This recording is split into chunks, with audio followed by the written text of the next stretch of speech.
Ashama kamoltan daawwattoota keenya kun miidiyaa walabummaa Oromiyaati. Qophiin keenya karraa amma jalqaba. Qophii keenya karraatiin sagantaa Jal-Bultii waggaa haaraa sababaa gochuudhaan pirezidaantiin naannoo Oromiyaa Obboo Shimalis Abdiisaa Haasawa bara haaraa godhe kan laallutaa akkasumallee immoo OPDO fi OBN waliin ta'uuf qabsaa'ota bilisummaa Oromoo beekumsaaf badhaasa kennaniif jiru kanallee kaafnee kan irratti haasofnu ta'a. Marii kana taasisuuf keessummoonni lama as na biratti argamanii isaanillee Obbo Leenjisoo Horootii fi Obbo Liban Waaqotii akka xumura kennaa ammallee akkan waliin turtan isin affeerra. Keessummoota keenya baga nagaan gara miidiyaa walabummaa Oromiyaa dhuftan. Galatoon bayaan ammallee deebitee nu affeeruu keetiif akka yaada keenya waa'ee kana irra kennanuuf galata guddaa qabda siin jedha.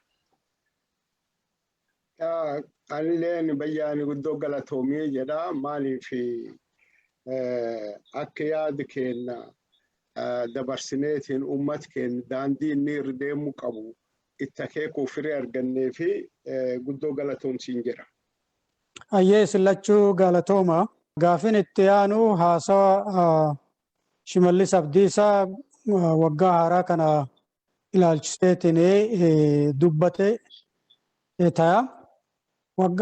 Haasawa waggaa haaraa kanarratti waa'ee dhaloota ammaa kana dubbatee ture. Dhaloonni ammaa kuni dhaloota injifataadha jedheetiin dubbatee ture Shimalis Abdiisaa. Dhaloota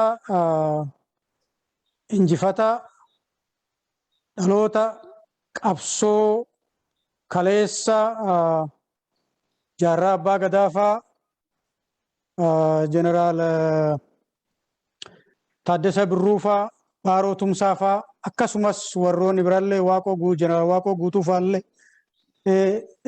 Hayilee Fiidaafaa godhaniitiin darban san akkasumallee amma warra amma jiru lubbuun jirullee kaasee Boogolaasaafaa Dooktar Diimaafaa Leencoo Lataafaa kan hundumaayyuu kaaseetiin qabsoo isaan godhan san warra fiixan baasee qabsoon isaan goote sun ilaalcha gadi aanummaa san nurraa cabsee mataa cabsee dhaloonni amma jiru kun dhaloota injifataadha ka jedhu dubbatee ture. Jechi akkanaa kun jecha yoo Oromoon mirga isaatiif afaan isaa afaan federaalaa akka ta'uuf gaafatu Finfinnee lafti isaa akka irraan fudhatamne Finfinneen Oromooti jedheetiin gaafatu Dooktar Abiy faa Oromoon booyuun qabu. Oromoon uummata guddaa uummata booyu miti. Booyuun qabnu uummata booyataadha jedhaniitiin dubbatanii wal fakkaata. Mee jecha kana akkamitti ilaaltan? Nurraa bu'eera mooyanneerra uummanni Oromoo mooyateetiin dhaloonni amma jiru kun dhaloota mooyate ta'eetiin cunqursaa ofirraa buufnee bilisummaa arganneerra. Haasawa Obbo Shimalis kan akkamitti argitame? Obbo Liban.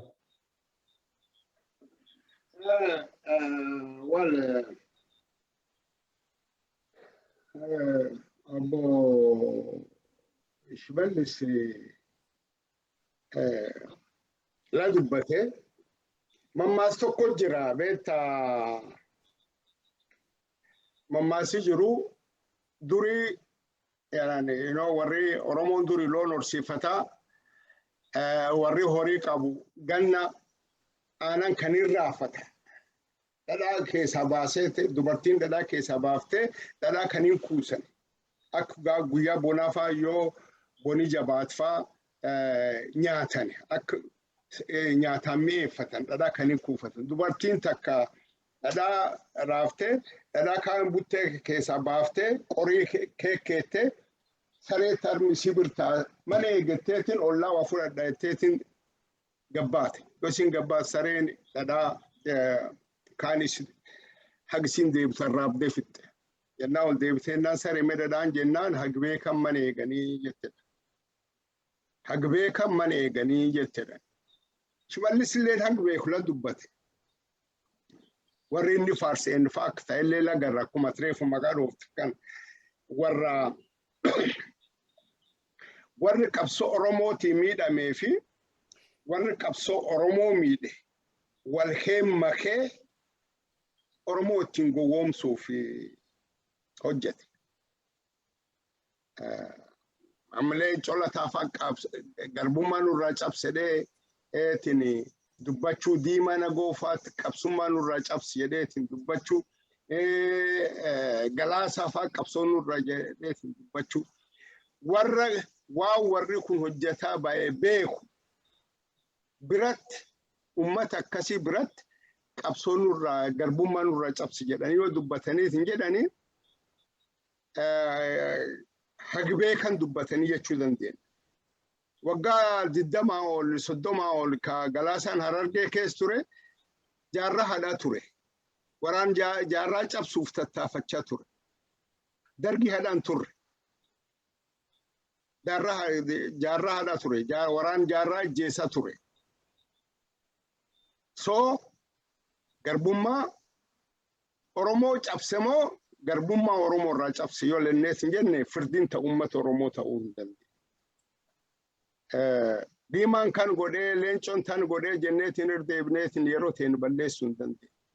Garuu faaruun tun maalii fi faarfamanii warri kun yoo jedhaniis hin jedhani laallees hin jenne.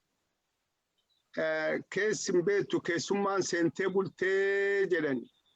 Akka Oromoo garaan gubate warri qubi hin qabne akka Oromoo qalbiin isaa biisuun irra jijjiiramte warri qubi hin qabne warri sobaan bulu warri waan hin ta'an haasayeetiin uummata dogoggorsiisuu uummata burjaajessuu fedhu waan akka Shimalis dubbatee sun dubbata.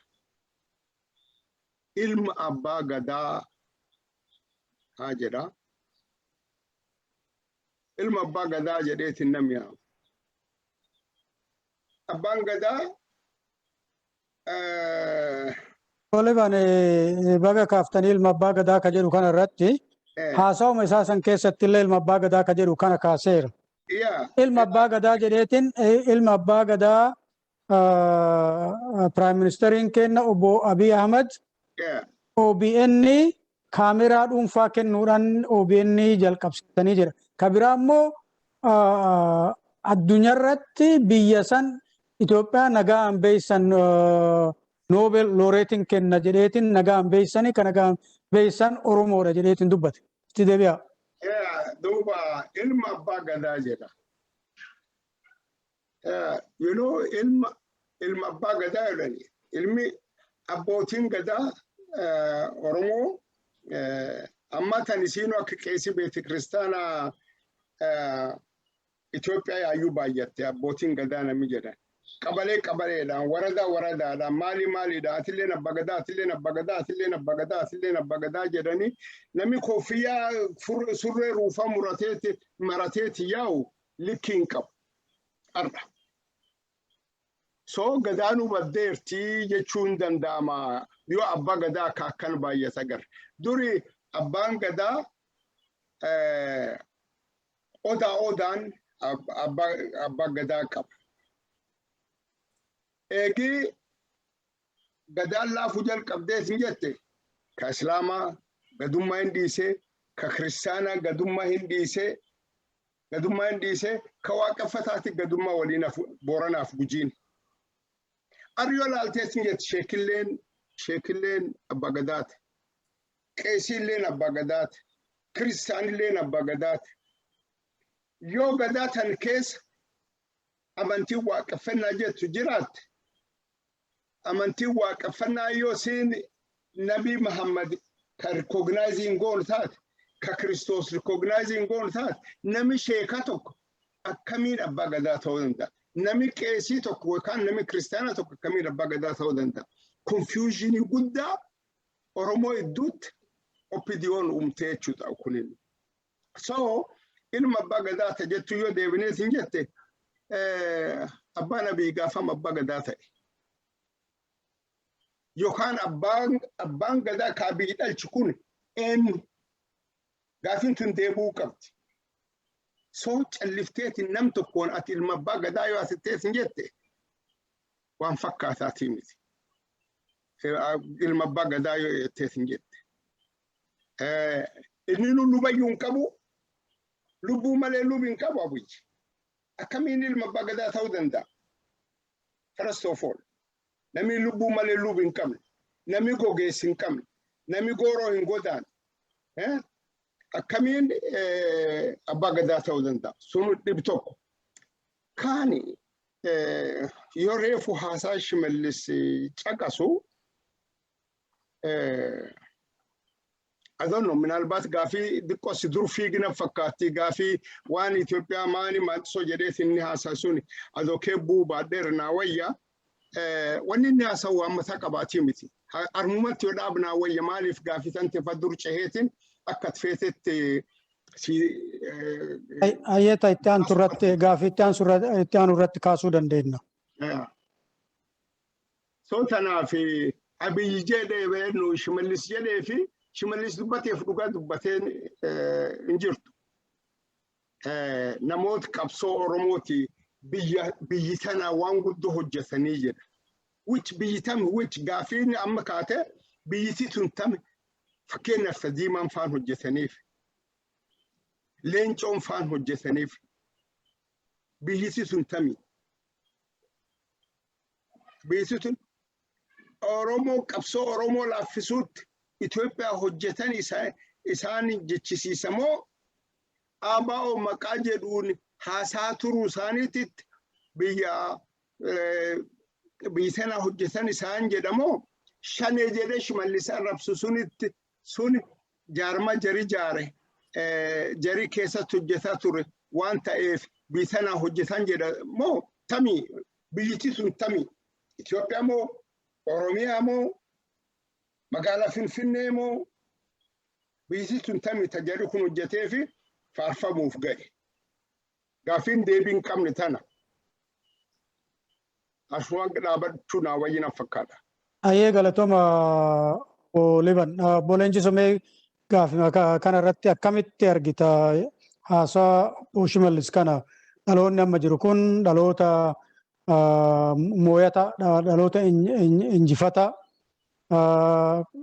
ka argitee mooyatee waan maraa fixee fakkeesseetiin dubbate qabsoo gootonni asiin dura reef maqaa siidhaa sun hundi qabsoo godhan saniin gadhaantummaa ofirraa mataa gaccabsinee jedha kana jechuun ka Oromoon amma walqixxummaa qaba jechaadha warra biraatiin warra duraa gannu qabe sanii gad hin jirru jechaadha.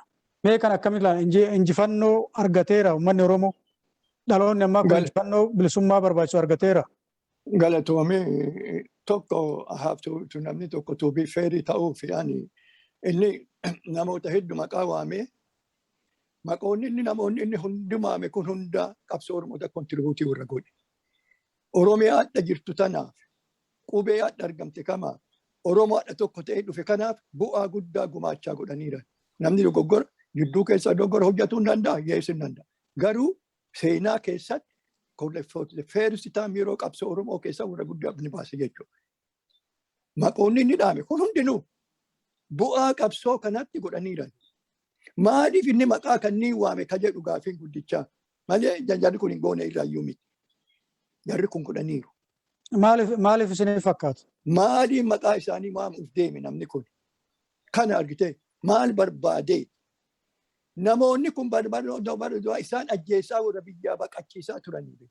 Namni kun ka isaa odoo alatti du'ee odoo biyya san seenuu isaan dhoogan. Namni hedduu harka isaaniitti dhumee. Kan inni sama ka maqaan naan jedha ka maqaan dhoofne hagam. Namoonni isaa maqaa akka minjaame nama xinnoo maqaa waan ka harka dhume hagamii waan.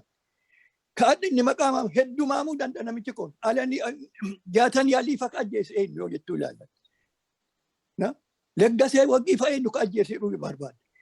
Yoosef Baatii fa'oo baqqalee Darraanoo fa'oo eenyu ajjeese. Kanniin guutamaa hawaasa. Nadhii gammadaa. Tastahuun camadaa. Guruubni kun warruma akkanaa kanniin kan akka waaqoo guutuu fa'aa maami kun waaqoo guutuu waaqoo lugo Aliyyi Cirrii Haasan Turee hagamii hagam Adam Jiloo namoonni amma inni hagamitu jira inni dandiinitti harkataaru jarri kun maqaa isaaniitiin ofitti fudhatee isaan gargaaroo ta'edha gootoota jedhaara goota isaa maal godhan gootoota isaan jagoora dura dhaabatu warri kun. Warra gootummaa isaan hojjette dura dhaabatee waggaa 27 guutaa nama warra fana fixaa ture jarri kun. Tigireen Oromoo isaan odoon qabanne Oromoo sanyii duguuggaa irratti hin raawwanne. Abiyyi dhiifama nuu godhaa jedhe gaan ministeeratti ministeerii ta'u. Maaliif dhiifama maaliif godhe rakkoon rakkina jenoosaayidii hojjetan saniif nuu dhiisaa jechuu miti. Odoo hin dhiyaanne nuu dhiisaan jedhu miti. Kanaaf isaanii hirkatanii saba Oromoo ilaa kunoo nama akkanaa ka akka baaroo tumsaa kan sagantaa adda bilisummaa jaare Oromoo akka Oromooti gadhaabe saba nama tokko. Akka sagantaa adda bilisummaa irratti sochoosaan kan itti lafa godhu. Oromoo guutuu ka calaqqisu dhaaba Oromoo ka ijaare nama kan. Oromoo akka Oromooti godhammatee akka dhufee jedhe kan itti hojjete baaroo tumsaa. Maqaa isaaniiti ila maqaa inni wanni godhuun kana. Maqaa isaaniiti hirkatanii legitimeesii argatu warra deemaa roorri kunneen. Maqaa isaanii jala hirkatanii isaan qabatanii Oromoo bira fiitii kunoo ila akkana jedhanii kunoo ila baaroo tumsaafa maqaa dhalee ijoo warra isaanii akka hojjan kanaan maqaa argachuuf Oromoo biratti fudhannaa argachiisuuf kan deemaara malee waan isaan dhaabatanii. Leenjisoo. Sagantaa san irratti warra isaan kabajaa fi beekumsa OBN kenneef jedhan keessa akkuma amma kaaftan kana tokko Dr. Baaroo Tumsaati. Garuu isaan akka isaan itti dhiyeessan badhaasaaf beekumsa san ka kennaniif qabsoo uummata Oromoo ammayyeesse jechaani. Qabsoo uummata Oromoo ammayyeesse beekamaadha. Ammallee obboleessi isaa ni qees guddinaan beekamaadha. Maatii beekamaadha ka jedhu haganuma tuqan. Kun gocha Dr. Baaroo Tumsaa qabsoo Dr. Baaroo Tumsaa ummata Oromoof bilisummaa Oromiyaatiif godhe sirritti ibsa. Birriin 100,000 isaan kennanii sirritti ibsa. Kana maaliif godhan mee achumaan itti fufa? Ila bareeda galatoo. Ila horii kennanii birriin kennanii miliyoonii ta'e horii ofii horii kenni Oromoo sun. Horii isaanii kennaaru deemanii wanti galatoomfataniif hin jiru jarri kun. Eessaa fuute horiin ka Oromooti. Horiin Oromoo itti kennitee horii otoo galatoomfatama. Nama kenna gowwummaa nama kennatti yookiin hubannoo dhabu guddin nama kennaatti taphatuu barbaadu malee jarri kun maqaan akka isaanii qabsaa'onni kunniin sagantaa adda Oromoon ga'een kan ga'en.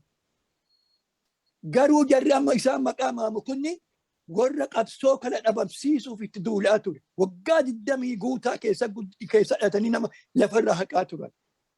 Ilmaan Oromoo lafarraa jannoota Baaroo Tumsaalee isaanii adda doomine odoo argatanii ayin ajjeesan. Jaarraa abbaa gadaa odoo isaan adda malee odoo jireenyaa dhufe hin ajjeesuu ture. Waaqoo guutuullee akkasuma hunduma isaanii ajjeesuu ture. Amma garuu isaan hin jiran maqaa isaanii kunoo maaman maqaa isaaniitti hirkatanii legitimeesii argachuuf waan godhaaran malee wanti jaju nama goota eenyu hin jajaabe. Du'aanii laafaan illee hin jaje maal isa hirkatuu barbaada. Jechi isaanii ani goota jechuun isaanii goota yes goota. Garuu waa isaa ittiin gootaman san hojjetaaru. Gootummaa isaa itti argite Oromiyaa Reeppaabilikii Oromiyaa biyya Oromiyaa indipendentii kataate. Oromiyaa walabaa ijaarra jedhaniiti bika socho'an jarri kun gootuwwan kunniin. Waan isaan godhan san godhaara inni Itoophiyaa faarsaa biyyaadha. Faallaa jaraa deema jechuudha.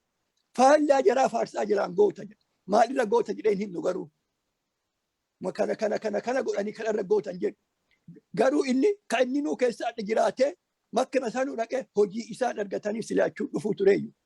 Ejentii Tigiree, ejentii nafxanyaa Amaaraa, ejentii nafxanyaa Tigiree ta'anii warra asbaa kanaatu akkana nutti taphataara malee adda qabsoon Oromoo bakkee isaan ga'anii silaa bakki dhaabattee jiru. Kadhaabe jaru kan jannoota fixuun kadhaabe kan ilmaan Oromoo dheengadduma 5,000 haga 50 eentu fixe. Isaanii miti ijoollee daa'imman dargaggoo. Harsadee irra akka nama fixeen isaanii miti 8,000 haga majjaanii 800 ka fixeen isaanii miti. Gootummaan kam gootoota fixaaruu be. Gootoota Oromoon fixuu garuu hin faarsu yoo isaan hin jirreetti. Isaan jala dhokatanii yakkamtoonni yakkamtoomni maqaa argatu warra barbaadu kunniin. Maqaa isaaniitti hirkatanii malee waan isaan dhaabatanii yoo barbaada waan isaan dhaabanna jedhanii kampeenii itti qabii qabsoo odoo fuufanii waliin godhanii waan gara biraa jennaan sila.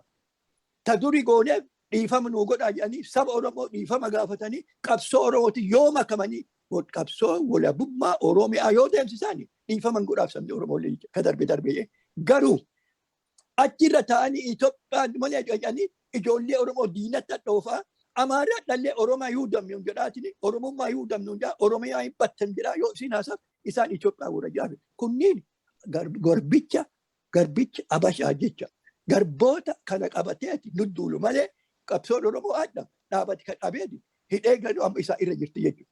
Dhaloonni addaa itti fuufuu irra dhaloonni addaallee rakkina guddaa akka qabu ija keenya argaa.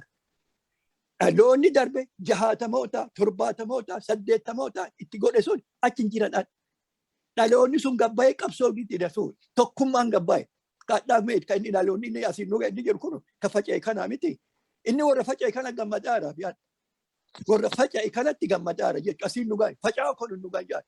Kanaaf dhumarratti qabsoon Oromoo adda sadarkaa Oromoo irra dhaabattee jirti. Kadhaabe isaanii kana jagnoota Oromoo daa'imman Oromoo ijoollee dubartii dhiiraa Oromoo fixanii addas jiru jechuudha. Dhaloonni isaan jaaran kun yoo meebbii uf duranaaf irraa ka'ee asirraa qabsoo achi hin jiru jedhee tokkummaa isaa ijaaratee tokkummaan ka'ee adda tokkummaan faca'ee keenya argaa. Mee tokkummaan kasi nu gayyaa caccabee adda akka jirutti dargaggooti jettu meeti dargaggoon haga 60-70 keessaa maa ta'uu dadhaban. 70 keessa kabale nama xinnoo be. Xinnoo santi gurmaa'ee gabbaa'ee adda bilisummaa Oromoo illee ijaara. Waaqoo guutuuf warra education hin qabne be. Traditionalii sabaati be. Akkas ijaaranii waggaa 8 guutuu ilma diina. Mootummaan Haile Sillaasee poolisii itti oofee, Territorial Army itti oofee, Regular Army itti oofee, Air Force itti himee, mo'aaliyoon dadhabanii magaala hedduu walii boosanii haga goobaan marsanii gaanii turan.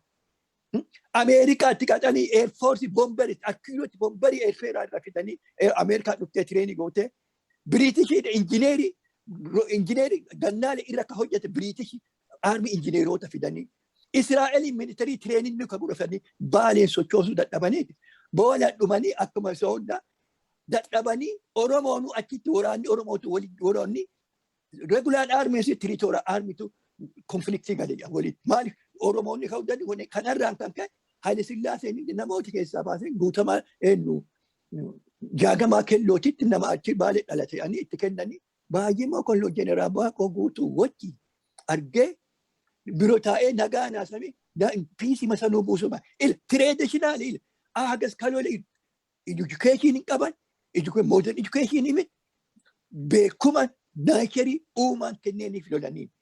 Beekuma isaanii aadaa isaanii irraa dhufatee bulanii. Kaadha kan doktorii jedhu kan piroofeesara jedhu meessa jiraatu. Mee natti himadha miyaan. Kan baay'ee amma kun doktora jedhetti Abashaa faarsu kun. Hin jiraa miti. Maal mee naan jetta beektaa? Waan kana yaachisee beektaa Kaarl Marx maal jedhan si fakkaata. Whenever the cause of the people are interested to the professors, the cause is lost here. Professori amanuu digirii baadhatee doktorii maaliyaa ka cabsi adda isaanii kanneen qabsoo Oromoo ka nyaachise isaan seenaa irra warri seenaa qaban a long time himan akka Karl Marx fa'a. Ani with the interested to professors, doctors, professors ila kun waan Eurooppaa keessa Ameerikaa keessa godhaatti ija keessanii argan. Itoophiyaaf dhaadatti adhallee. Kanaaf wanti inni godhe kun isaanii irkatanii sabni Oromoo akka beekumsa kennanii fi akka jarri kun nama kenna jedhan uf godhuuf malee jarri kun farra qabsoo Oromoo farra namoota isaan jannoota isaan faarsanii sanii akkanuma jedhuu barbaada gama kiyyaa galatu. Ayyee galatooma obbo Liban gama keessan deebi'a.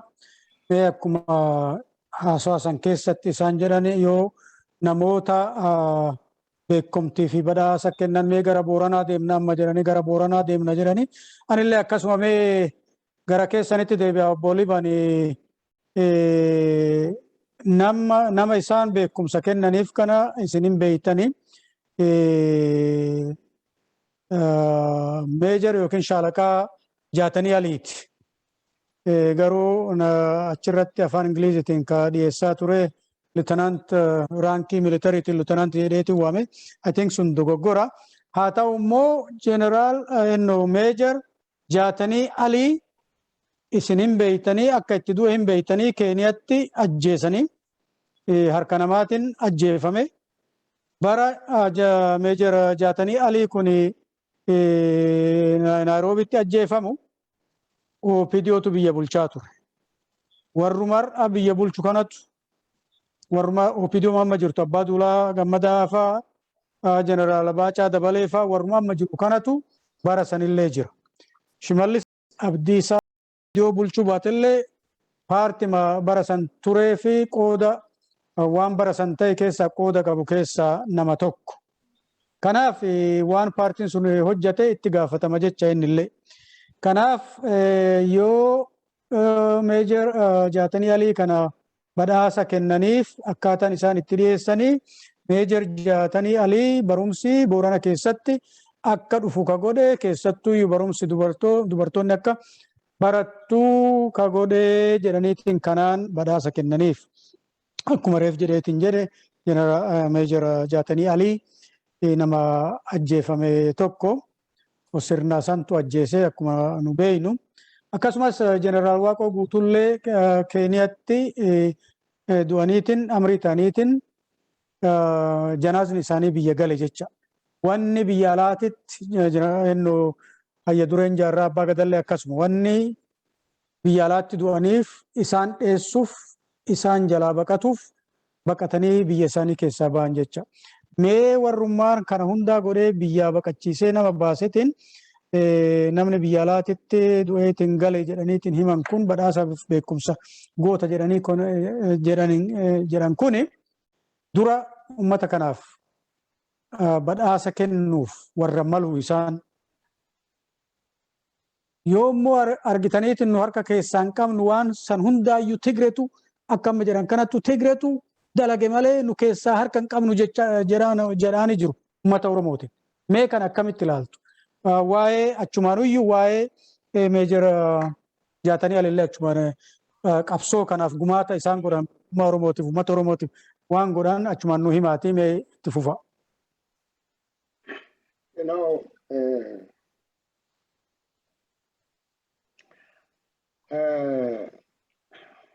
Namooti isaan gooteedhan kana yoo fudhanneetiin jenne jaarraa abbaa gadaa Waaqoo guutuu Aliyee Cirrii jaatanii alii baaroo tumsaa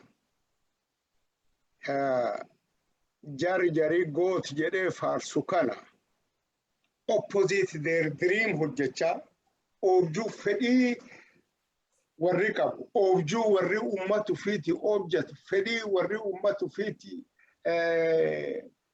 qabu hujii warri ummati isaatti ufiiti hojjechaa ba'e diigaa warra kanaa deebisanii faarsuun naaf rarraga na fakkaatti. Naaf rarraga na fakkaatti. Horiin kennanii birrii waraqaa Itoophiyaatiin birrii guddaa fakkaata malee birrii Ameerikaatiin 200 fi gar 282 282. Cubbuu warri kun mootummaa EPRDF waliin ta'eetiin jaarraa irratti hojjete. Waaqoo guutuu irratti hojjete. Jaatanii alii irratti hojjete. Obboleessa Aliyee Cirrii irratti hojjete. Yoo laalleef hin jenne horii warri kennu kun gumaa moo fakkeessaniitiin sammuu saba Oromoo cultivate godhanii akka warri hullaan warri kun jagnoota keenya kanallee jaalata jagnoota keenya kanallee faarsuu jira jedhee uummati fudhatuuf tolchan. Ani yoo seenaa jaatanii alii dubbatanii jaatanii alii katamaa akka katamaan babal'attu godhee jedhan. jaatanii alii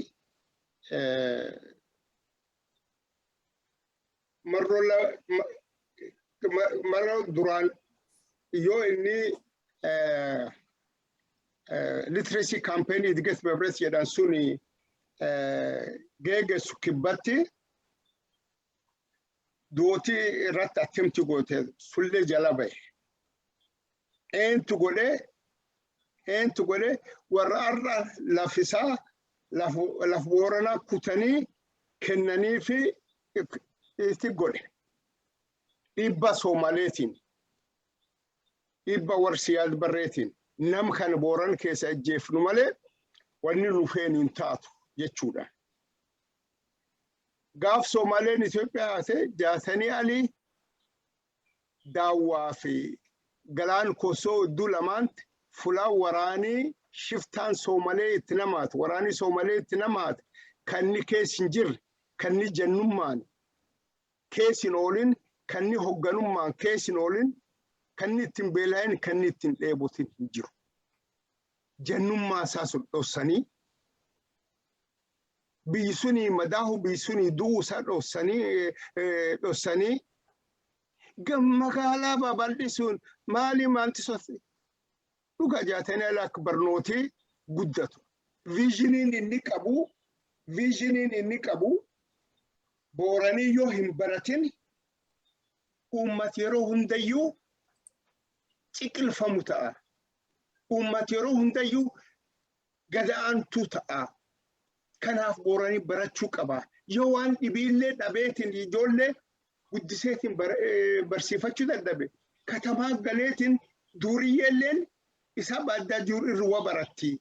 Soo kanaaf katamaa keessatti mana ijaarrachuu horiyaa qusatan barachuu loon dhibba lama moonaa keessa qabaachuun loon kan kafii gam tokko gurguranii horii baankii keeyyachuu yoo humniti namaa fuutu mana magaalaa keessa ijaarrachuu waan kan hundayyuu yaayyuu barsiisa. Kana caala ammoo wanni inni godhe uummati tokko ka dubartii isaa hin baratin yeroo hundayyuu garbichaa amantii jedhi qaba. Yeroo lamaa sadi ka afaan Ingilizaatiin naan jedhe a nation that neglects the education of its female folks is subject to exploitation and servitude. Jechaa ture si'a lamaa sadi ka bakka hin jirutti inni dubbata afaan Faranjiitiin. Akka Booranii gadaantummaa keessa bahu hojjete. Gadaantummaa sun keessa bahuuf yoo inni Booranii ka baratu taate meeshaa warra namni barate hidhu namni barsiise ijjeesu namni barsiise hujii dhowu yoon faarfama yoo teessin jette rarragna fakkaata. Horii kennan okay. Gaaf intaltisaa diqqayyoo kasiin aanan barbaaddu. Kasii yoo beeleftu waan nyaattu barbaaddu. Yoo jaatanii naasuu qaban gaaf hawwiin gan 5 gan 3 gan 4 warri kun gaafas oppidiyoon gaafasillee mootummaan kee jirti man gargaariin. Waan dhibiillee yoo gargaaruu dhabamma xurataa isaan kenniniif. Tun tapha beekoosaa tammatan mataa Boorana miccuuruuf waan tolchan malee jaalal jaatanii aliitiif kabaja jaatanii aliitiif qabaniitiimi. Aliyyee cirrii harka waaqaatiin guyyaan isaa gahee haa dabruuti malee obboleessi isaa manidhaatti du'i. Yoo birrii 100 achumaan waa na yaadachiiftan obbo Liban. Namni isaan dhiyootan kabajan keessaa tokko Jeneraal Hussein Buneeti. Jeneraal Hussein Bunee xayyaara Haayile Sillaasee qawwee caccabtuudhaan buusee Jeneraal Waaqoo guutuufaa waliin ta'uudhaan Aliyyii Cirriifaa waliin ta'uun qabsoo qotee bultoota Baalee jalqabaniitiin qabsaanii lolanii ka jedhu. Akkuma reef jettan Jeneraal Hussein Bunee kanallee obboleessa isaanii Mahammad Bunee ka jedhu. mana hidhaa keessatti dararaa turaniitumaan harkuma isaaniitiin dararama san irraa kaka'een maqaaf mana hidhaatii gadi haa baasan malee Mahammad Bunee baruma OPDO kana keessa du'e jechaaf akkuma reefa Aliyyii Cirree obboleessa isaa jettanitti deebi'a. Duuba obboleessi jeeftee obboleetti ammoo yoo kennitu kana yoo horii kennitu kana horii sunitti obboleessisii sun madaalamoo maani horii hawwifaa kennanitti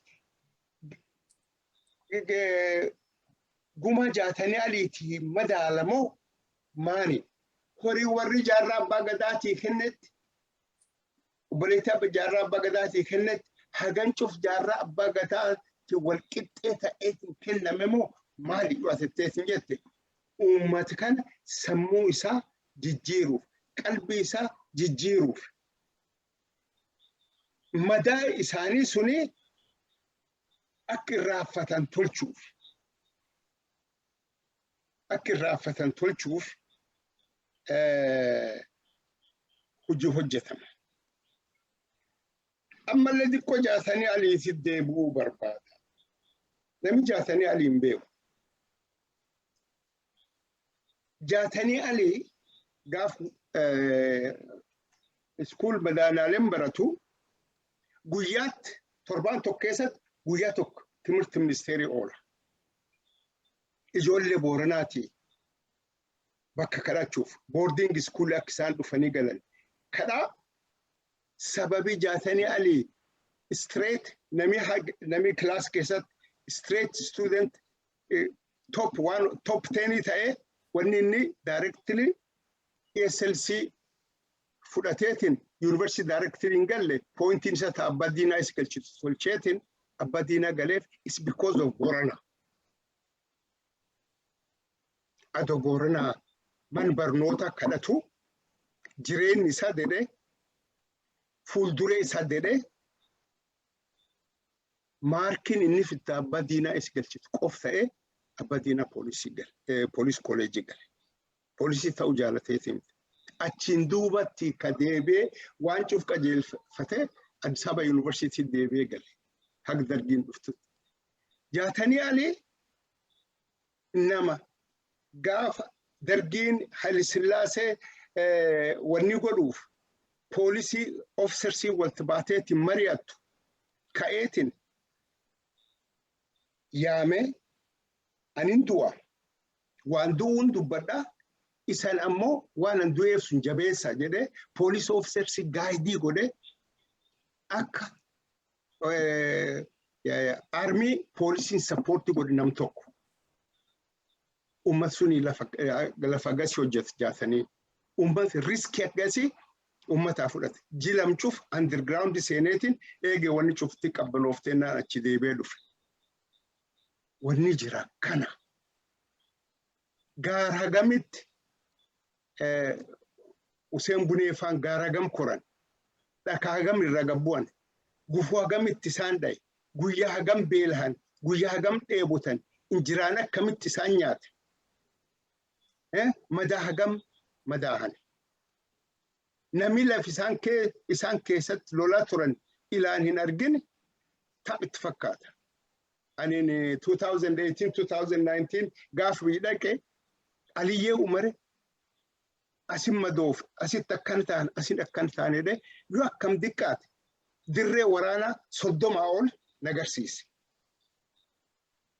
Uummata akkas uummata kanaa du'e jarii birrii gomuu mataa hin qabneef xeefii kuntaa waggaa tokko nyaatan calla bituu hin dandeenye nam sobeetiin sammuu namaa jijjiiruuf.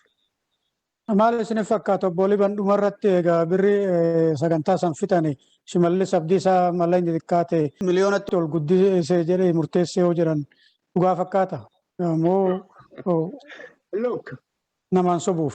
You know, propaganda make it's ijoolleen tuni, you know, ijoollee duudiyya katamaatu beektaa. It's not ruutii warra ilaaltee isin takkaan isilleen ijoollee baadiyaatiin. Ijoollee qotee bulaan Oromoo waan inni kee bahee dabre beektuu miti. ijoollee aadaa Oromoo beektuu miti. Ijoollee acabarabbaruun beekumsi itti fakkaatu. Ijoollee dhar dubbachuun beekumsi itti fakkaatu. Ijoollee dhugaa dubbachuun du'a itti fakkaatu. Ijoollee dhugaa dubbachuun idaa itti fakkaatu. Shimalis guruupii jenereeshinii sun. Jenereeshiniin kun injifatee yoo jedhaniitiin dubbatanii. Which generation is he talking about? You know, seenaan waan akka seenaa hamtuun agartu. Yoo seenaa ilmee namaa in detail haasofteetiin jette. In detail haasofteetiin jette. Seenaa Oromoo keessatti nami Oromoo ijjeese, nami Oromoo deebiitiin hoogganuma Oromoo kan jennu dhugaa dubbanneetiin. History is the witness. Kanaaf most probably guyyaa suni Leenjisoo walga'ee sun ol jiraatutti hin beeku Washington DC gaaf galaasaan dhuf tokko maaliif Tigree waliin dhaabattanii akka IFLoon qawwee hiiku gootanii jennaan hin mormatani. Galaasaan hin mormate. But it was true. Milikeeta afaanaaf Saayid Aliititti ol dhaabateetiin Saayid Areetiin gaafachuu dhiiseetiin ana gaafata afaan kiyya. Arrallee namooti kun maal haasa'u? Mootummaa kan bira dhaabachuu qabnaa nami jedhu eenyu? Baaroon aduu jiraate akkasiin jedha. Kan mirgi Oromoon guutamin Waaqoo guutuu akkasiin jedha. Adoo mirgi Oromoon guutamin jaarraa abbaa gadaa akkasiin jedha. Adoo mirgi Oromoon guutate. No. Peetii Burshaa reefu quotation Leenjisoon jedha haa yaadannuuti. When you trust the fate of a nation to professors, intellectually, reefu hoggana Oromoo turanitti Oromoo galaafate Oromoo narra garbicha. Shimalis faan ta'aniitiin uummatiin injifateedhan. What about 2.5 million Oromos who were evicted from Finfinne area? Eskai, Hinyate. Esra kan joy kote bulan sun. Nami ummatisa miliyon lamaaf tuqa shaniin buqqa'e maan injifannoon inni injifate. Waan contradictii godha. Ammoo dabarsee maan jedhe. Shanee jedhe. Kaan hiine, kaan mogolee murree jedhe. Ilmaan Oromoo ka Oromoo falmitu hidhuun waan jarreefu faarse suniin faallaa waan ta'in fakkaattu. Kaan ka durii qabsaa'e faarsite ka amma qabsaa'u jiru manidhaa galchitee mogolee murree jettee dubbatte maaliin wal qabate yaadi kun? Generationiin kun maaliin dabsate? Nam silaa akka ati dabsattu akka ati injifattu godhu manidhaa galchitee yookaan mogolee murtee. So kanu in depth ilaaluu qabnu sammuu Oromoo micciiruuf confusionii Oromoo confusionii kee galchuuf Oromoo akkasii wareerteeti akkasii laf jaanjoofteetini ilbanachuu dadhabdu dhugaa fi dhaara gargar baafachuu dadhabdu godhuuf waan hojjechuu dubbate malee dhugaa hin qabdu ilaalchi jedhu qaba. Kunin warri qeerramsa gogaa hoolaa uffateetiin Oromoo keessatti afaan Oromoo dubbachaa Oromoo ijjeesaa Oromoo hidhaa Oromoo saamsisaa Oromoo dachii isaa irratti biyyee isaa irratti mirga aadaa ittiin kabajatan dhowwaa warri kaan ammoo reefu fiitii ittiin faarfataa ittiin waan fedhisaa ka deemuu jiru Oromoon injifatee yoonaan jetta. Oromoon maaliin injifate? Adoo injifattee irreechaa kabajachuu fi mootummaa kanattaa it's yours. Adoo injifattee faxiir tolfachuuf mootummaa kanattaa it is yours. Eessamaa wanni Oromoo laf dhuunfatteen wanni isiin dhuunfatteen maali? Warra gogaa qeerramsaa gogaa hoolaa injifateetiin qeerramsaa angoo gubbaa ciisu ka Oromoo nyaatu suni ka Oromoo dhuunfate. Fayyaa ta'e. Baay'ee galatooma marii kenna gara goola buutitti deemnaa mee amma haasaa tokko laallaa haasawa Shimalis Abdiisaa tokko laallee san booda marii keenna goolabannaa. Waan faranjiin jettu tokkotu jira beektanii amantii kaatolikii keessatti mataan kaatolikii pooppiidha. Garuu pooppii caalaa kaatolikii ka ta'uu barbaadu jira jedha. Namni isa caalaa amantii sanitti mataa ta'u hin jiru garuu namoota akkasiitu jira jedhaniiti wannoo jedhan more catholic than the pope waan jedhan tokkotu jira. Shimalis waa'ee Itoophiyaa waggaa seetiin jedhu abashoota caalaa warra Itoophiyaa dhugaatiif hin jedhu caalaa Itoophiyaa ta'uu barbaadu.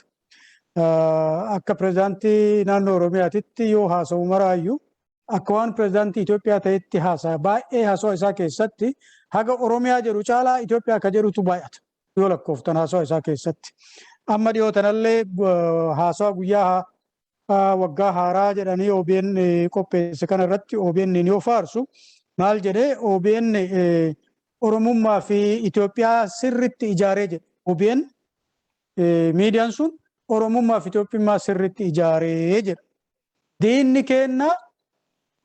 Diinni kenna gara lamaanuu jedha. Diinni kenna ka jedhu tokko warra TPLF kana ta'uu danda'a. Diinni isaa tokko sanii tokko immoo shaneedha. Diina lamaan kana callaa qaba. Kanaaf maal jedha Itoophiyaan Oromoon akka Itoophiyaa fudhatu hin barbaadanii jedha. Oromoon akka Itoophiyaa fudhatu hin barbaadanii. Oromoof Itoophiyaa adda adda se'uu jedha. Anaaf Oromummaan Itoophiyummaadha. Itoophiyummaan immoo Oromummaadha. Kana kan inni jedhu. Kanaaf Oromoo jechuun gaaf tokko yoo kootii adii uffanne Oromoo jechaa miti. Gaafa tokko kootii gurraacha uffanne Amaarummaa akka taanu miti. Nu Oromoon Itoophiyaadha jedhu. Itoophiyummaa immoo Oromoon ta'uu kan ammoo nama amansiisuuf wanni itti gargaaramu Adwaa kana. Oromoon Itoophiyaaf du'e. Oromoon Itoophiyaaf aarsaa akkanaa kenne. Kanaaf nu caalaa Itoophiyaa nu hin jiru seenaa afaan usaaman malee Itoophiyaa nu caalaa iyyuu hin jiru ka jedhu ilaalcha akkasiisan haasawaa Shimalis Adunyaa. Mee maal jettu obbo Leenjisoo kanaan Itoophiyaaf Adwaa deemanii du'uun Itoophiyaaf ol deemaniitiin kuntaan lolla jedhaniitiin du'uun Oromoon Itoophiyummaa isa taasisa. Oromoo fi Itoophiyummaan akka Shimalis Abdiisaa jedhu san waan tokko waan addaan hin baane. Galatoomee gaafii kanaaf Itoophiyaaf Oromummaa, Itoophiyaa fi Oromoo, Oromiyaa fi Itoophiyaa. Oromiyaanii fi Itoophiyaan waan wal faalleessu, waan wali araaramuu hin dandeenye. Itoophiyaan impaayera. Biyyatti Itoophiyaa jedhu hin jiru, sabni Itoophiyaa jedhu illee hin jiru. Absiinaatu biyya kolonii kana, impaayera kana Itoophiyaa jedhee maqaatti kenne malee Itoophiyaa akka jiru biyyi illee hin jiru, sabni namni Itoophiyaa jedhamu illee hin jiru. Kanaaf Itoophiyaan impaayera san Oromiyaan kan qabate impaayera san jala jirti jechuudha. Haga impaayera irraan kaane Oromiyaa isa haga jirtutti dhiibbama, cunqursaa, faalman maqaa dhabamsiisa irra jirti. Kanaaf waan warra wal faalleessu kan walii araaramuu hin dandeenye Itoophiyaa kan jedhuu fi Oromiyaan kan akkasii fudhatu nurra jira. Gara biraatiin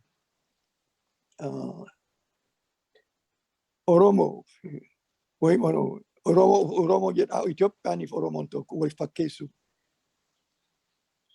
Adwaa akka dhaqe Oromoon dhaqe Itoophiyaaf. Oromoon Itoophiyaaf hin lolle. Adwaaf akka dhaqe.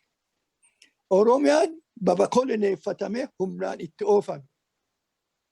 Dargaggoo ijoollee ka'ima Oromoo kan koloneeffatan kan humna irra qabu waraanaan ijoollee mana Oromoo itti oofee lolatti. Lolle isaan Oromoo lolan akka lolan gootummaan lolee hin lolle Oromoo jennee hin dandeenye. Ufiif hin lolle impaayera ergatee impaayeraaf lole.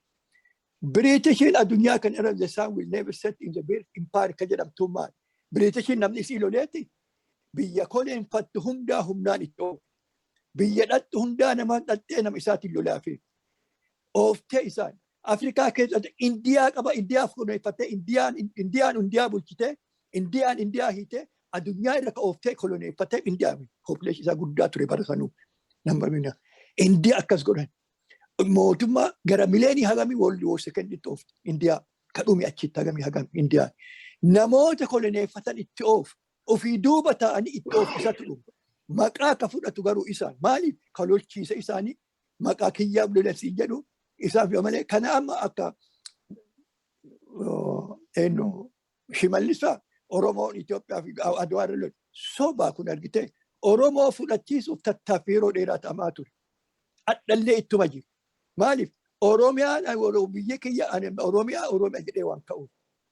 Dur jedhaan turre beektaa kun guddinni isaa ka dhufe amma achi as Amaarri cabaa dhufe kan amma moon Oromoo itti dhiibaa ka isaa goosisu dhufan amma.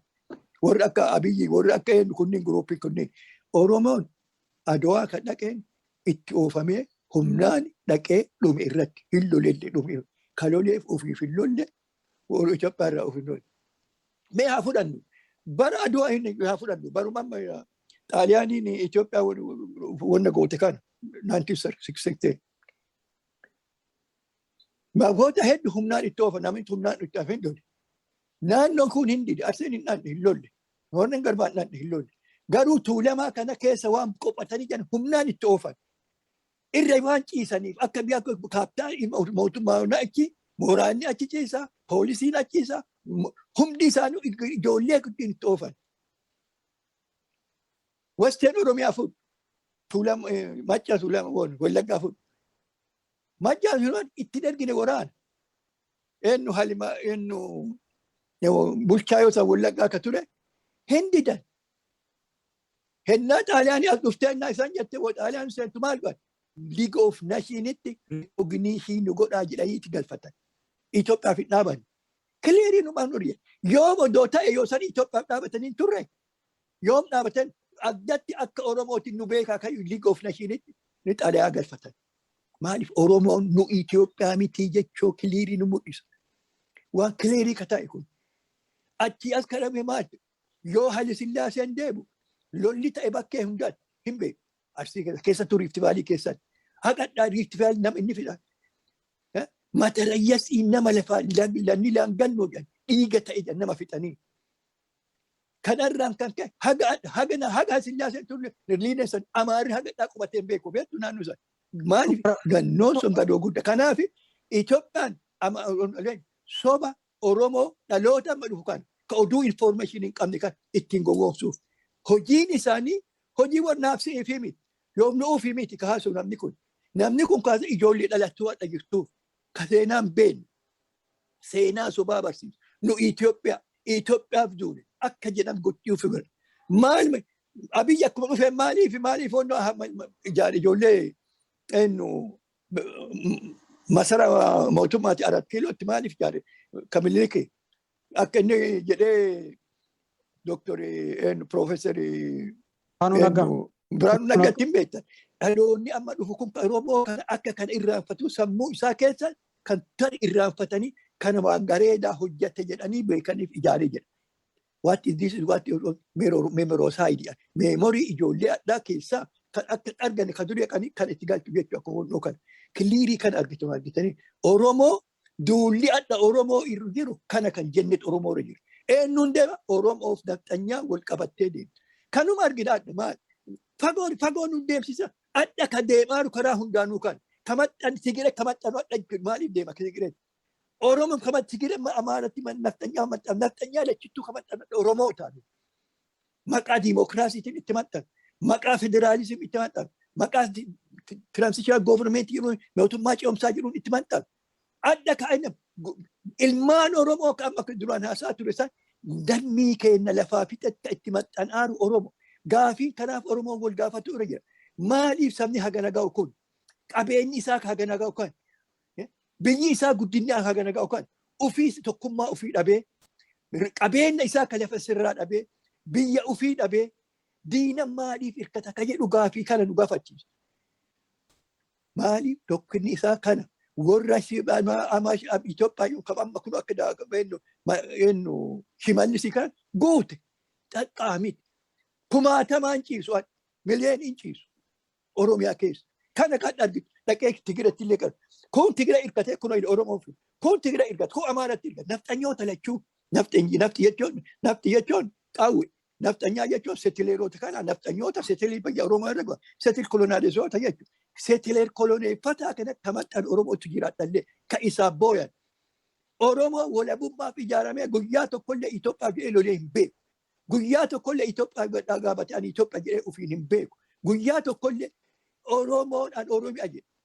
Induruu beeka. Induruu bara Oromoon akkanan guddanne sitti maani ijoollee maggaaf guddaadde. Akka arsiitti guddaadde. Arsii jedhama. Arsii arsooma kan jedhuun beeku. Maali? Oromoo kana waan walirraa citanii wal argee hin beeku. Walirraa ciccitanii kutanii kutaan kutanii akka wali argine Oromoo waliin barri godhee beeksifni sun. Oromoo biyya alaa dhufee argee fi Oromoo naannoo gara biraa argeetu hin beeku. Oromoon akka waliin beekne godhanii turanii argitee. Ani akkasi godhadhaa ture. Afaan arsii beekta. Aadaa arsii biyya arsii jedhaa guddanne beekta. Tabeennu biyyatti jirru san. Garuu ila jagnoonni Oromoo kana wal fidanii Oromoon dammaqee jagnootatu dhalate. Akka Baaroo Tumsaa, akka Hayilee Fidaa, akka Nadhii Gammadaa, akka guddannaan beekan kan hin jaamne jagnoonni akka Jaarraa Abbaa Gadaa. Oromoon wal baruu dhufe. Wal argatee an biyya an Oromiyaa Oromoon Itoophiyaaf dhaabattee guyyaa tokkollee hin beektu. Seenama isii keessattuu. Raayyaa Azaboon bara 1928 haga 30 lole Itoophiyaa jedhee lole ofirraa kaasuuf lolate osanillee.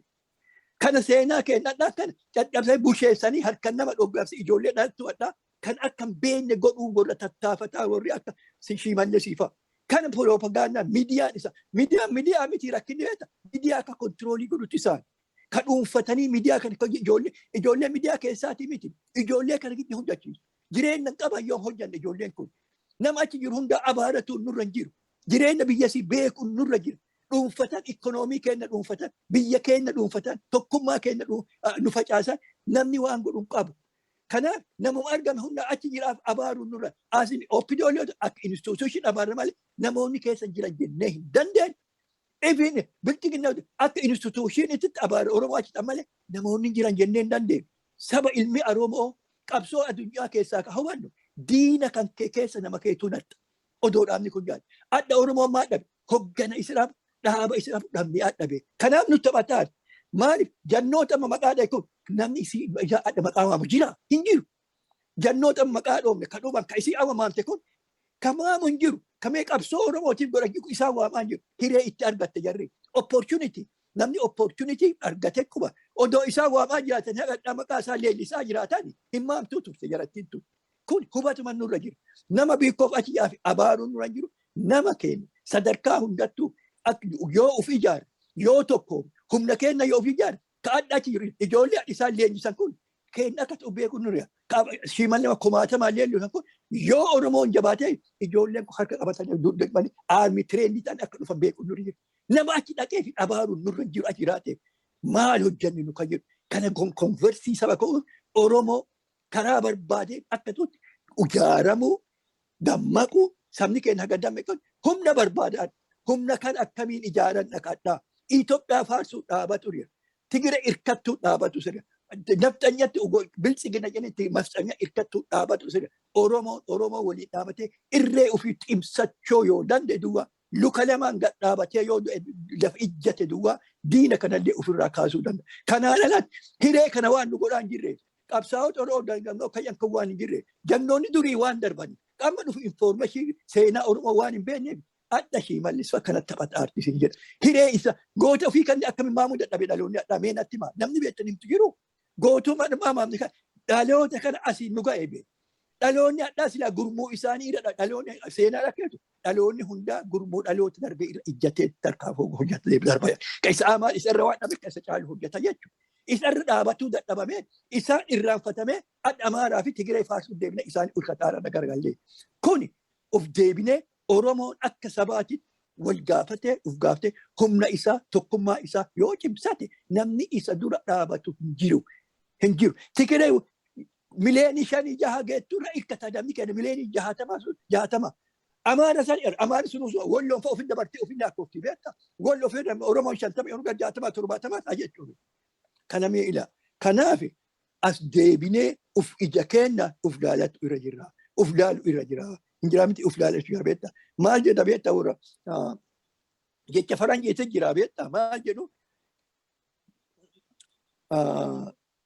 fokkatinna keetiif ufargaa dhabaariin jedhu. Fokkat ati ufargaa yoo laalte fokkinna kee si mul'ata. Ufa dhabaariin ati fokkataa waan taate si mul'ise ufargaan jedhu. Nu fokkinna keenya nu Tigiree abaaruun, Amaara abaaruun, Eertira abaaruun jechaan. Ofi fokkinni nutu rakkinni nu ta'eera be'an. Ka'achi fi isaatu nu fiiga nutu itti fiigee dhaqaara hundattuu. Nutu fokkata. Nutu dadhaba. Fokkinna keenya akkami bareechinu. Dadhabbinna keenya akkami humnatti jijjiiru. Kan jedhu deebu nurra jira malee. Nama achi jiru hundaa badaalifata. Isaatu kana godhu dhaabu nurra jiraa. Nu maal goonaa kun hundaa akka dhufu soorsiin keenya lafa jiru hundattuu Oromoo. Ka'achi deemu kun hin dhufa. Eertira waan goota hin yaadatanii barate dargii. Haga liidarshippii baaftee miti dargii keessatti. Tigireenyi kanuma go'anii isaan keessa kaanii hin beeku isaan infoormeeshinii lafa jala argatu. Nu godhuu dadhabne garuu achi abaarra nama gara gallee. Fokkata maaliif nu fokkataa waan kaaneef nama abaarra. Waan goonu hin beeknu nama abaarra. Kanaaf as gara gallee uf laallee fokkinna keenya kana qajeelfannee dadhabinna keenya kanaaf humnatti uf jijjiirree yoo jenne Oromiyaa kana yoo goone yeroo guddaa Oromiyaatti fudhatu. Oromoon yeroo gabaabduuta walabummaa isaa gonfachuu dandeetti. Kanaaf mee walaa ammatuun haa barbaadu. Walitti dhufuun haa barbaadu. Tigireef keessattuu Tigireef hiriyya diinni diina kiyyaa fira kiyya jedhaa Tigireef dhaqu lammii keenya jenoosaadii kan lafa raawwataa turte dhaqu yakka olaanaa seenaa keessatti. Kanaaf walitti haa deemamnu walitti himneeti walitti himee hundinuu gara tokkotti tokkummaatti saba keenya gurmeessine humna tokkotti jijjiirree daangaatti namni tokko karaa nagaa illee ta'e karaa lolaa illee ta'e nama humna qabu kan dura dhaabatee danda'u jiru. Indiyaan akka Biriitishiitti baaftee hin beeku.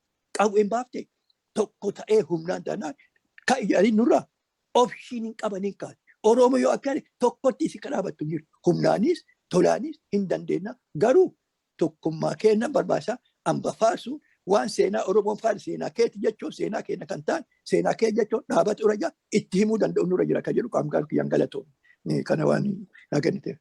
Ayyee galatooma obbo Leenjisoo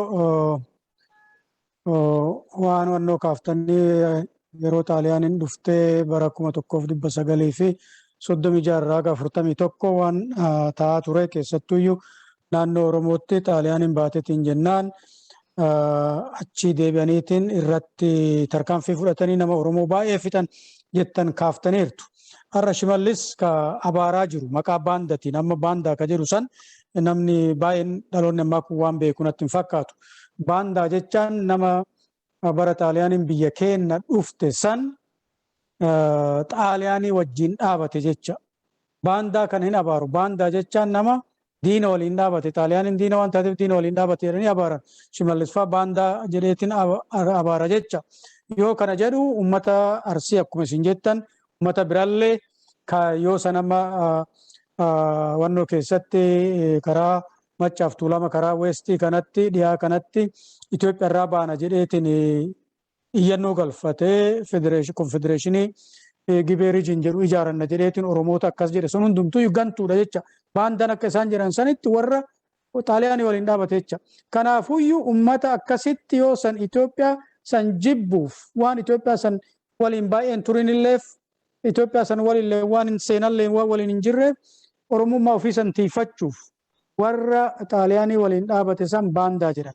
Baandaa jedhanii yoo rabsan uummatuma Arsii, uummata Booranaa, uummata biraallee akkasuma yoo san jibbansa Abashaatiif jecha warra san waliin dhaabate kana hunda abaaraa jiran jecha.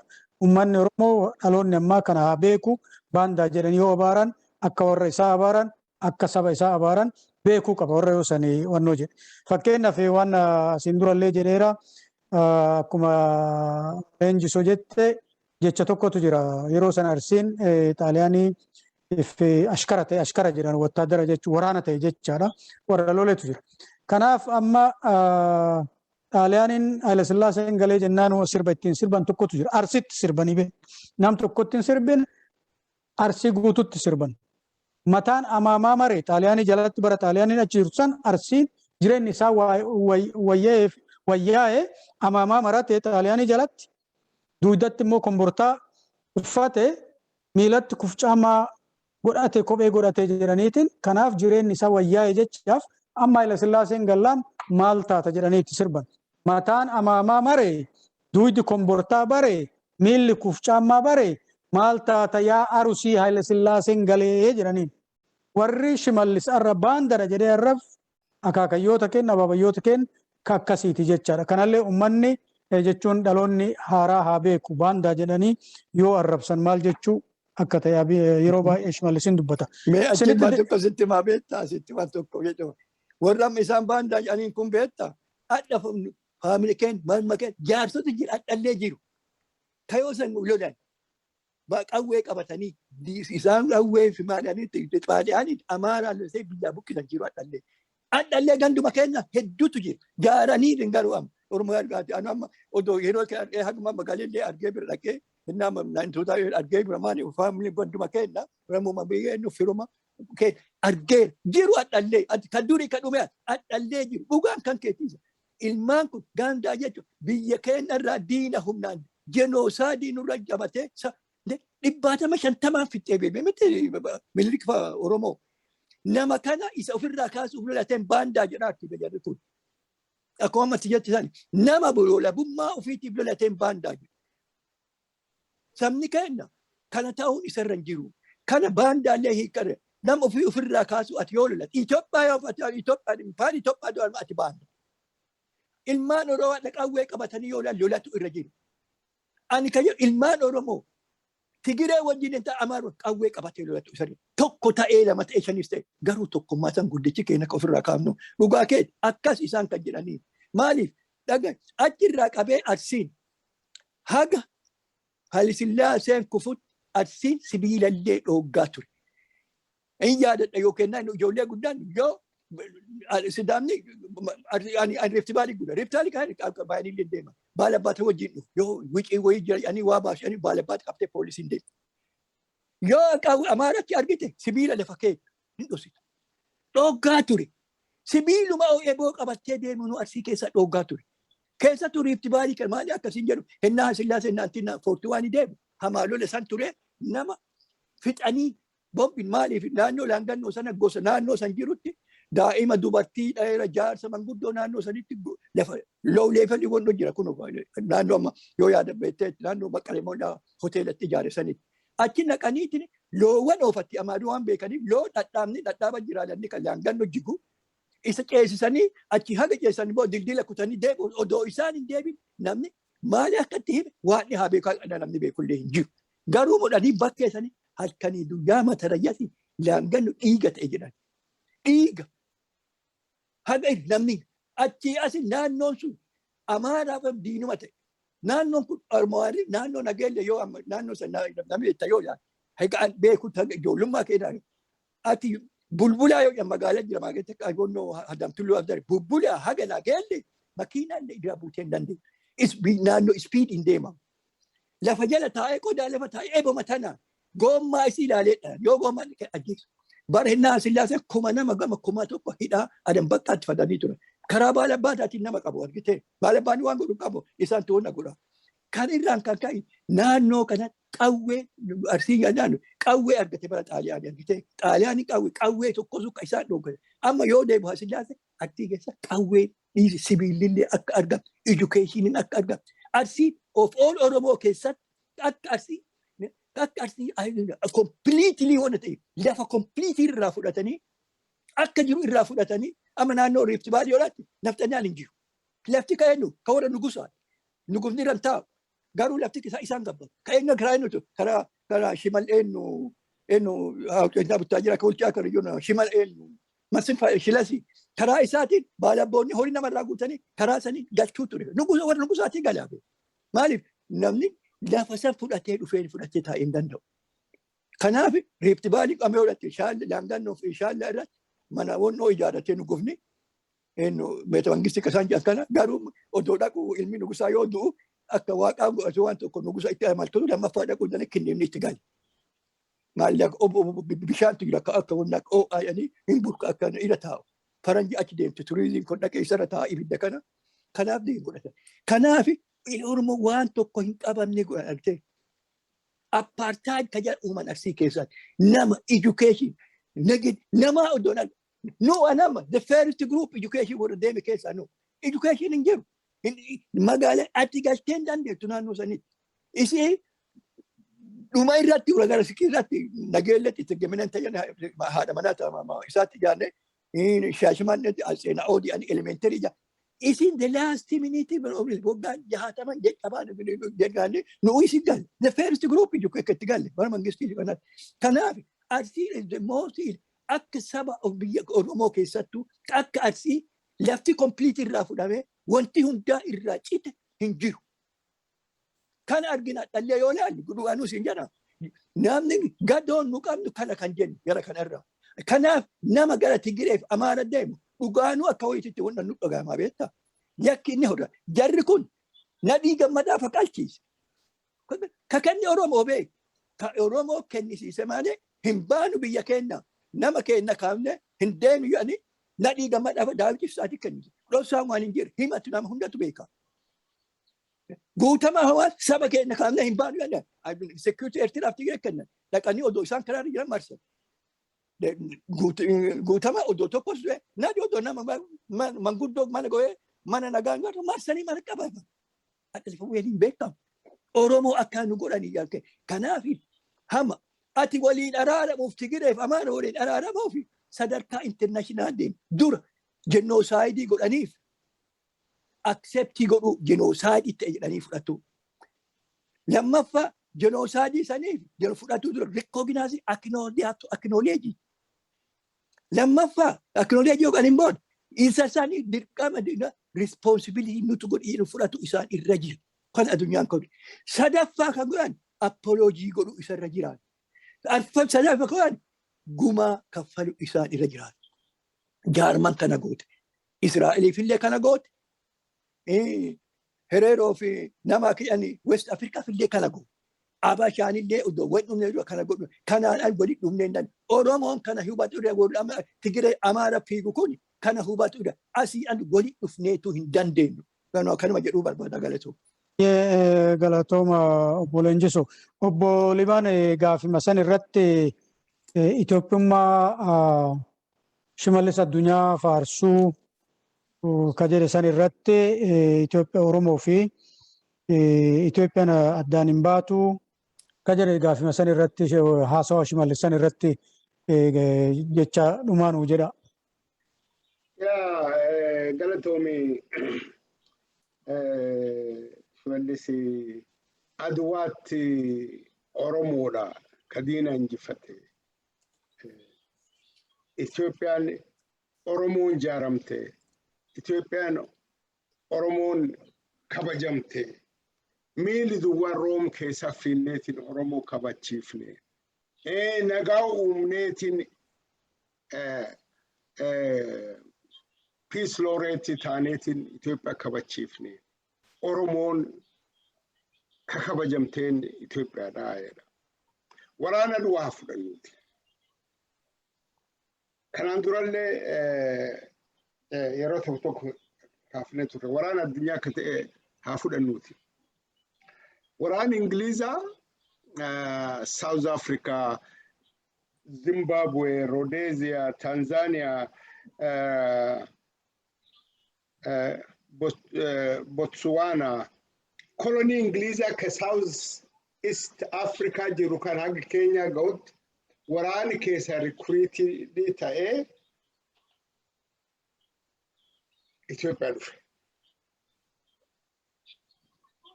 Waraani kuni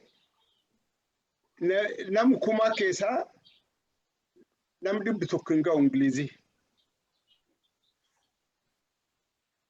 The rest are Africans. Nam gurraachatti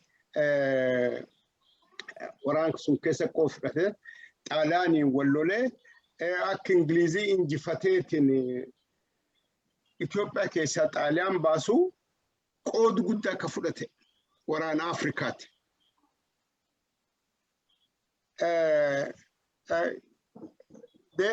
Waraani North Africa keessa godhame kalolaa ture Nigerians, Ghanaians, gurraacha North Africa turetti lolaa ture. So kanaaf yoo laalleetiin jenne koloneeffataan ummat kolonii tolfate waan fedheen guutachuu danda'a. You know, colonialism is a sister of slavery or a brother to slavery. It is just a sister to slavery. Garbummaa obboleetti. Koloneeffattuun OM koloniin garbummaa obboleetti. Namni tokko yoo garboomees hin jedhu abbaan garbichaa gurguruu hin danda'a, kennaa kennuu hin danda'a, garafuu hin danda'a, ijjeesuu hin danda'a, halkanii guyyaa wal faana hojjechiisuu hin danda'a, sun mirgisaati. Kolonii keessallee eegee ati diinaan qabamtees hin jettu. Ka dirree waraanaatti si geessu abbaa kolonii sun bulchu, master sun bulchu. Amma ka eegee mootummaan Hayila Sillaasee cabee structure malee mootummaan akka duriitti hin jirre structure duri jira. Structure Minilik deebisanii gadhaabuu fi fiigan kuni eenyuun hojjetamaa jira yoo jenneet hin jenne. By warra kolonii ilmaan kolonii keessa dhalate. Ilmaan kolonii keessa dhalate. Koofii exploit goote akka uummati siilleen exploited ta'u goote. So kanaaf Shimalis Adunyaa keessa nutti du'aa yoo jedheet hin jedhe. He is a kind of a slave. Kayo gooftaa mataan dhukkubuu inni du'u. Sammuu garbichaa ka akkasii qaba. Namni sammuu garbichaa ka akkasii qabu dhimmoota isaa dhugaa itti himuu hin danda'u. Waan sammuu garbichaa horateef Oromoon dhaqee Shawaa kadu. You know, nam cuf duratti nam duubeetu nam Gabayyoo Gurmuu jedhani. A commander, Gabayyoo Gurmuu.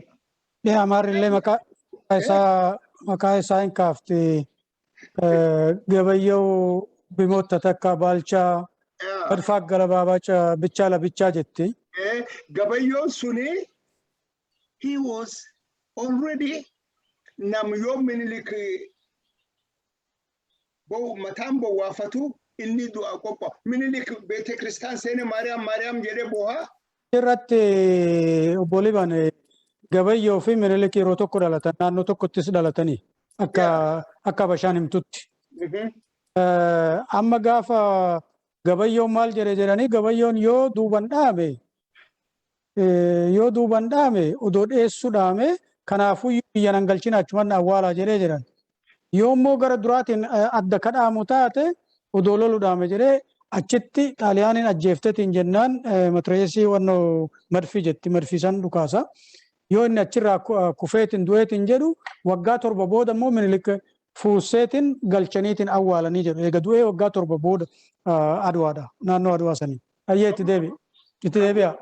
Kan hubachuu qabnu gooftaan bataskaan keettaatiin Maariyaam jedhee boohaa Gabayyoon ammoo dirree waraanaatti dhaqeetiin ibiddi kee bu'eetiin du'u. So Shimalisilleen ammata waan akkasii nutti faarsa. Gooftorsiteen mataan dhukkubee Tigree wal loluu jirti lafti irraa fudhatamuu fi nu Itoophiyaadha. Itoophiyaa namni ijaaru nuyi Itoophiyaan nu malee hin dhaabattu. Itoophiyaan nu malee hin kabajamtu. Itoophiyaa jabeessinee haa jaarruuti jarii ammumaan jedhu. Injectionii OLF qabdi Oromoo uf duraansa ibiddi keessatti haa dhumattuuti jedhu. Yoo uummati lafsunii waliin Oromoof Amaartii waliin taate maaniif walqixxee waraani seenne maaniif Oromoon duru seena. Yoo uummati Oromoo uummata lafsunii taate Oromummaa yuudamii maaltu fidi. Oromummaa yuudamii maaltu fidi. Kan hundaa yoo laalleet hin jenne. Waan irreecha irratti Oromoo tolchan yoo laalleet hin jenne. Waan islaamummaa irratti iidii irratti islaam Oromoo tolchan yoo laalleet hin jenne. Akkaataa islaam Oromoo itti laalan yoo laalleet hin jenne. Karaa kamiin Itoophiyaan teenni ta'uu dandeetta. Karaa kamiin nu Itoophiyaa ta'uu dandeenya. Itoophiyaa keessatti kabajaa hin qabne. Itoophiyaa keessatti ulfinni hin qabne. Itoophiyaa keessatti mirgi hin qabne. Itoophiyaa keessatti seeraan protekshinii hin qabne. Itoophiyaa gadaantummaan keessa jiraannutti akkamiin Itoophiyaa ta'uu dandeenya. Gaafi jechuuf gaafallees hin jenne deebiin isee gadaantummaa yoo Itoophiyaa keessatti qabaate, yoo kabajaa Itoophiyaa keessatti hin qabne, yoo mirgi qabeenyaa hin qabne, yoo aadaan tante hin kabajamne, yoo afaan kan kee hin kabajamne, yoo seenaan kan kee hin kabajamne, atiin Itoophiyaa keessatti abbaa biyyummaa hin qabdu. Abbaa biyyummaa kan kee kagonfachuu dandeettuun yoo dammatte, yoo jaaramte, yoo hidhamte, yoo hidhannoo suniin mirga kan keetiif biyyi kan kee gonfatte qofa abbaa biyyaa taata. Ati ummati tokkummaa hin qabne abbaa biyyaati miti. Ati ummati dammaqiis hin qabne injifataa miti. Ati ummati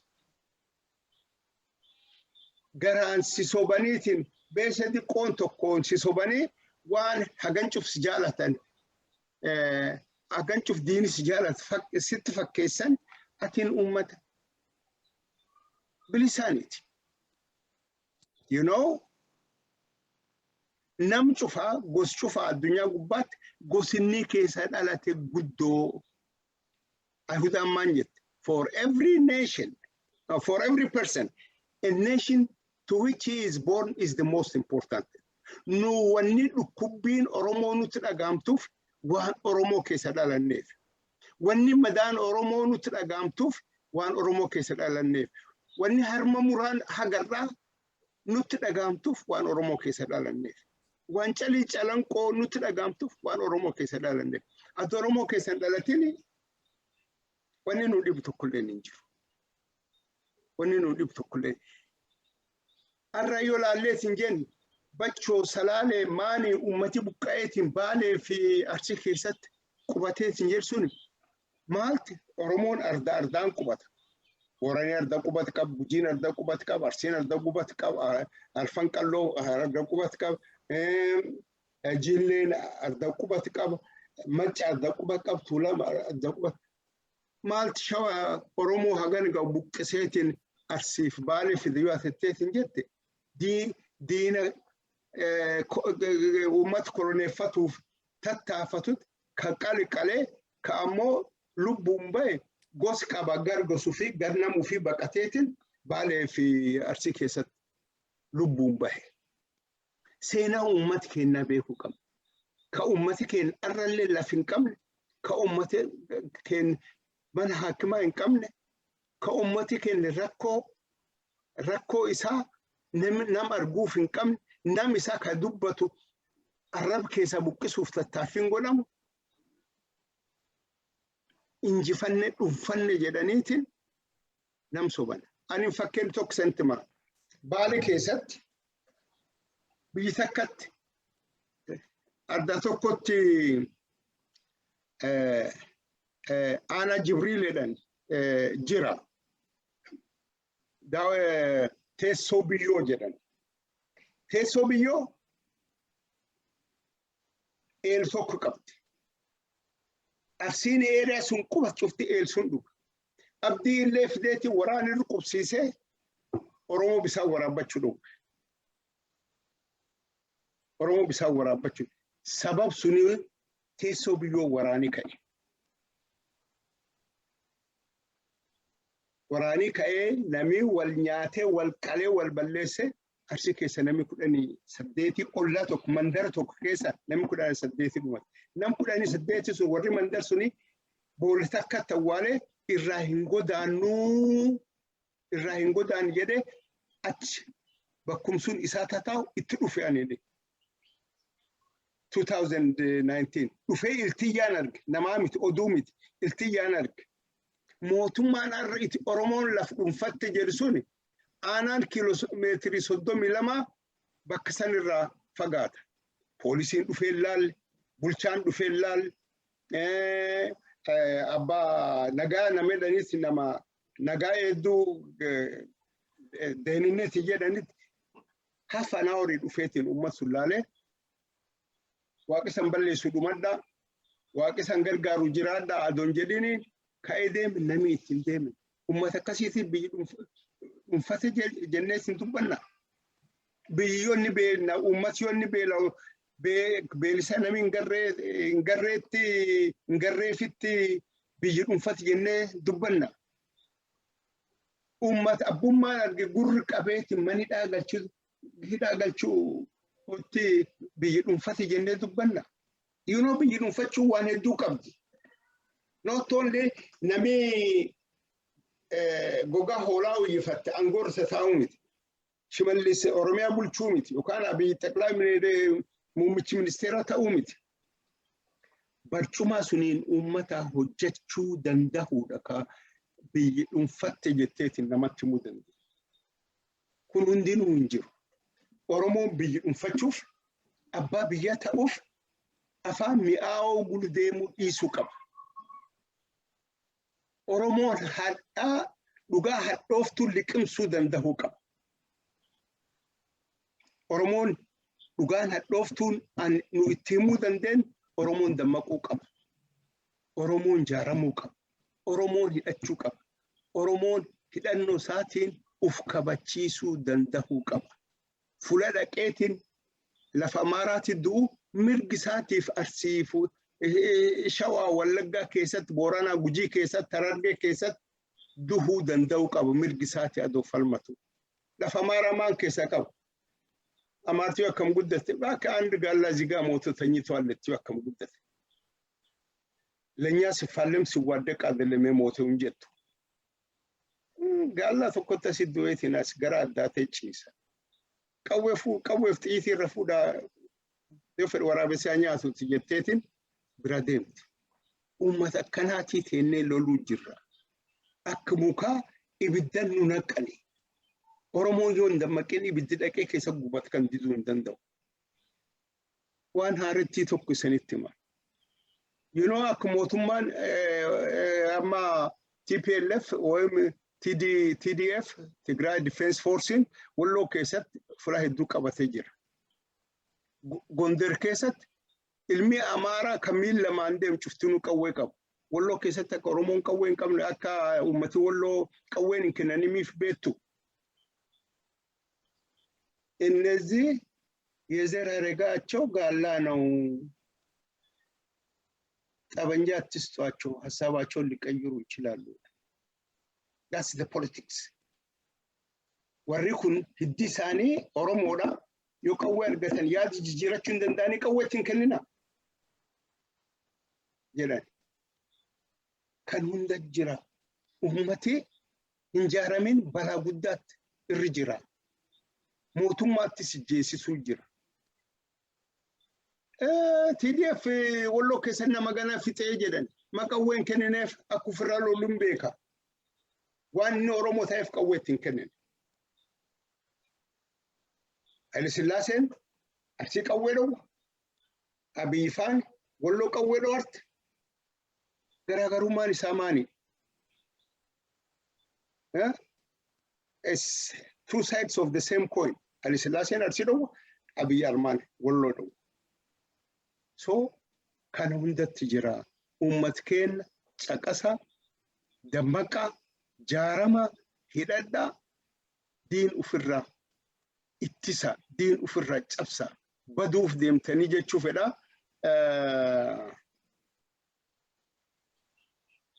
Wanni tokko nu qaabachuu qabna. Wanni tokko Oromoon beekuu qabna. Wanni humnaan sirraa fudhatame humni malee siin deebitu.